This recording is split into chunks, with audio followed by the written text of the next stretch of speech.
Hello Gujarat news ચેનલમાં ધીરુભાઈના બધાને નમસ્કાર મિત્રો। હવે જોઈએ આજના મુખ્ય સમાચાર।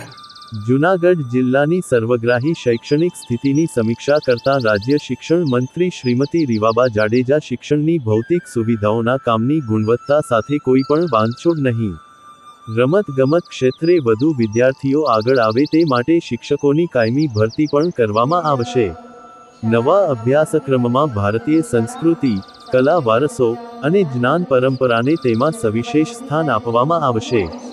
શિક્ષણ રાજ્ય મંત્રીશ્રીએ જૂનાગઢમાં ગોધાવાવની પાર્ટીમાં આવેલ પીએમ શ્રી કન્યા શાળા નંબર 4 તેમજ સરકારી ગર્લ્સ હાઈસ્કૂલ ખાતે વાલી અને વિદ્યાર્થીઓ સાથે પણ પ્રેરક સંવાદ સાધ્યો।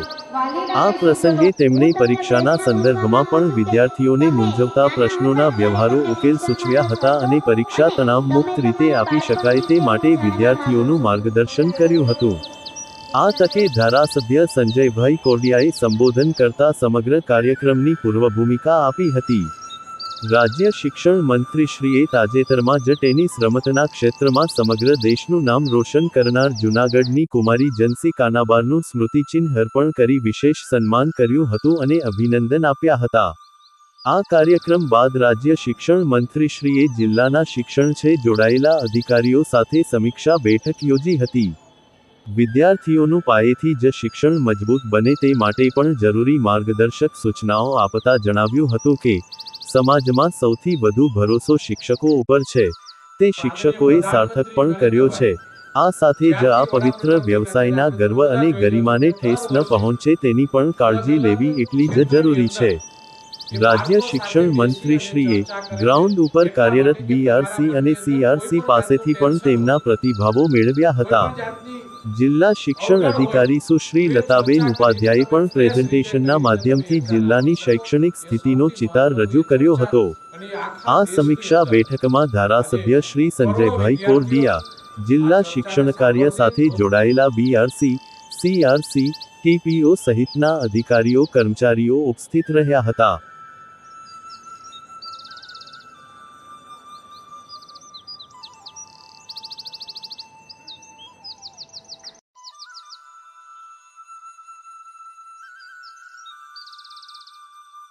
ખાસ આપ સૌ નસીબદાર છો કે સાહેબ પીએમ છે અને આ રીતનો સંવાદ કરે છે।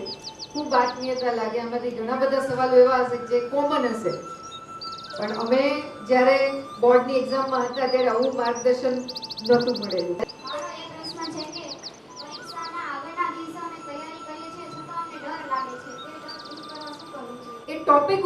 જૂનાગઢ જિલ્લાના પ્રવાસ અંતર્ગત વિવિધ પ્રાથમિક અને માધ્યમિક શાળાની મુલાકાત લેવાની તક મળી, જેમાં અત્યારે પીએમ શ્રી અંતર્ગત જે શાળા નંબર 4 છે એની વિઝિટ લીધેલી। ખૂબ સરસ શિક્ષણ, મૂલ્યો આધારિત, સંસ્કાર આધારિત અને ઇન્ડિવિજ્યુઅલ બાળકનું જે કેલિબર છે એમાં બાળક કેવી રીતના વધારે સારું કરી શકે એના ઉપર ભાર મૂકતી આ શિક્ષણ વ્યવસ્થા। ત્યારે હું આ શાળાના આચાર્ય, શિક્ષકગણ અને તમામ વાલીઓનો ખૂબ ખૂબ હૃદયપૂર્વકનો આભાર માનું છું કે જેમણે આ સરકારના વિભાગ ઉપર અને સરકારી શાળા ઉપર જે ભરોસો દાખવ્યો છે અને ભરોસો સંપાદિત કરી અને આ બાળક જે અહીંથી ભણી અને શ્રેષ્ઠ શિક્ષણ અર્જિત કરી અને સમાજ જીવનમાં ખૂબ સરસ યોગદાન આપે એ પ્રકારની વ્યવસ્થા અહીં જોવા મળી। પ્રાથમિક શિક્ષણમાં અત્યારે એક દીકરી છે કે જે ધોરણ 8માં આ જ શાળામાં અભ્યાસ કરે છે, પ્રીતિબેન છે। એમણે પોતાની જે બુક છે એ બુક આજે મને લોન્ચ કરવાની તક મળી। વૈશ્વિક નેતા અને ગુજરાતનું ગૌરવ એવા પ્રધાનમંત્રી શ્રી નરેન્દ્રભાઈ મોદી સાહેબનો જે વિચાર અને વિઝન કે મારા દેશના બાળકો પરીક્ષાની અંદર કોઈ ટેન્શન ન લે અને પરીક્ષાની અંદર ઉત્તીર્ણ થાય અને પરીક્ષા એ જીવનનું છેલ્લું મંત્ર નથી, એ ભાવ સાથે પરીક્ષા પે ચર્ચાનો કાર્યક્રમ સમગ્ર દેશની અંદર 10 અને 12ની એક્ઝામ આવતી હોય ત્યારે બાળકો સાથે સંવાદ કરે છે અને એમના મનના વિચારો, એમની મનની વાતો, એમના મનના ટ્રેસ, એમના મનના જે પ્રશ્નો છે એનું સોલ્યુશન એક સરળ ભાષાની અંદર એક સરળ બાળક બનીને જ્યારે પ્રધાનમંત્રી બાળકોને આપે છે ત્યારે કંઈક વખત એવું લાગે છે કે આપણે પણ હજી ભણવામાં વહેલા થઈ ગયા।